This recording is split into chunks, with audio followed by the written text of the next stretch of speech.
Have you ever found yourself consumed by worry about a future that hasn't happened yet? Trapped in an exhausting cycle of what-ifs? That gnawing feeling in the pit of your stomach that something is about to go wrong, a heavy burden that you carry with you through every waking moment. This isn't just a fleeting feeling, it's a profound human condition, a kind of mental paralysis that robs us of our present peace. But what if there was a way to break free? For over 2,000 years, one of history's greatest minds, the Stoic philosopher Seneca, offered a profound and timeless cure. This is not a temporary fix or a fleeting piece of advice, but a fundamental shift in perception that can liberate your mind. Today, we're going to dive deep into 4 of Seneca's most powerful and timeless principles to help you break free from the tyranny of fear and reclaim your peace. Let's begin with a common human experience that we all know too well. You've had an important medical test, and now you're in the agonizing process of waiting for the results. The days stretch into a week, and your mind, left unchecked, becomes a terrifying storyteller. It paints the most vivid and horrifying pictures, the worst-case scenario, the difficult treatments, the life-altering news. In this state, you are no longer just waiting. You are actively suffering. You are experiencing the pain of a future that may never come to pass.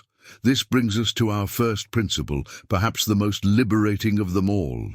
We suffer more in imagination than in reality. Think about it.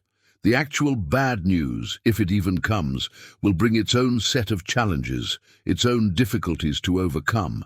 But the anxiety you feel in the waiting, the dread that consumes you day after day, that is a special kind of self-inflicted torture. Your imagination is crafting a pain that reality may never deliver. Seneca wrote with piercing clarity on this, saying, "We are more often frightened than hurt, and we suffer more from imagination than from reality.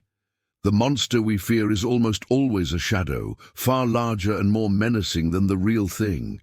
The anxiety itself is the true enemy, not the potential event. The takeaway is this.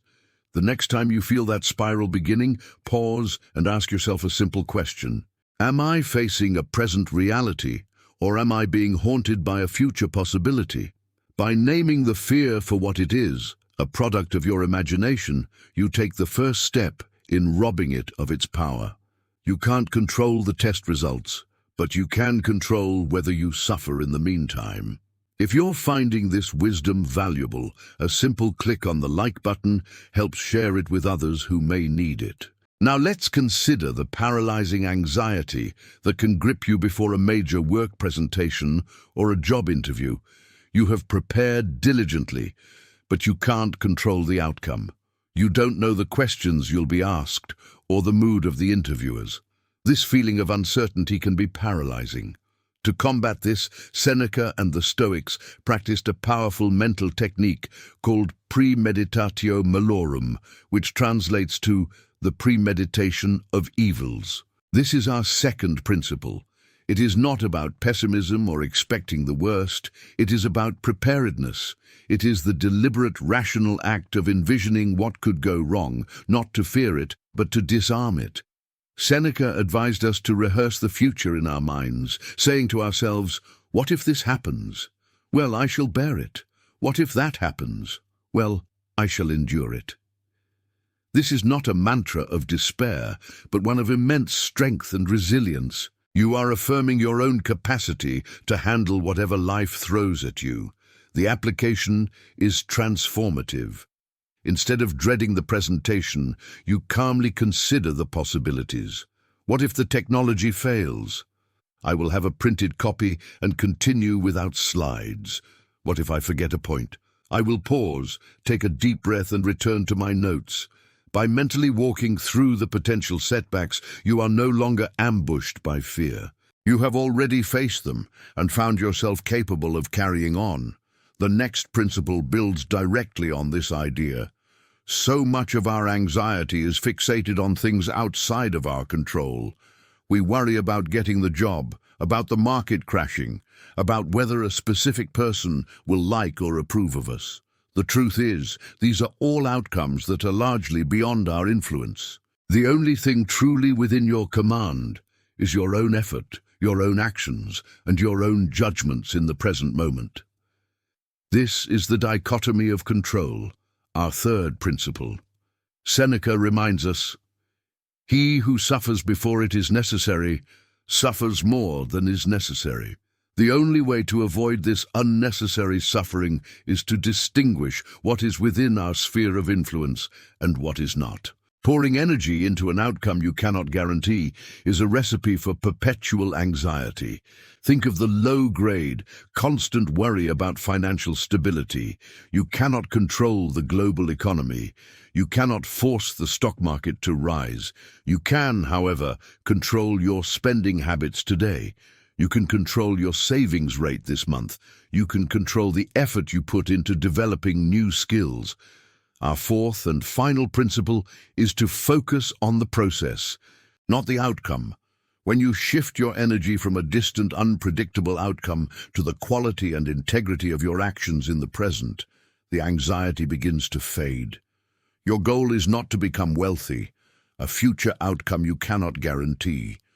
Your goal is to live prudently today, to make sound financial decisions this week, to develop your skills this month. When you pour your energy into the process, you find peace in the integrity of your own efforts. The athlete does not worry about the final score.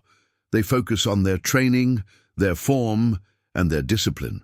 The artist does not worry about the masterpiece. They focus on the next brushstroke, the quality of their line. It is in the quality of these small, present actions that the great outcomes are built. These four principles, imagination versus reality, premeditatio malorum, the dichotomy of control, and focusing on the process, are not a one-time solution. They are a lifelong practice, a path toward building a calmer, more resilient mind. Remember, you suffer more in imagination than in reality. Use negative visualization, not to fear the future, but to prepare for it. Distinguish between what you can and cannot control, and always, always, focus your energy on the process, on what you can influence, and release your grip on the outcome. So now, I pose a question to you. What is one fear you will let go of today by applying one of these principles? Share it in the comments below. Let it be a first act of release. If this path of Stoic wisdom resonates with you, consider subscribing to this channel. We have much more to explore together.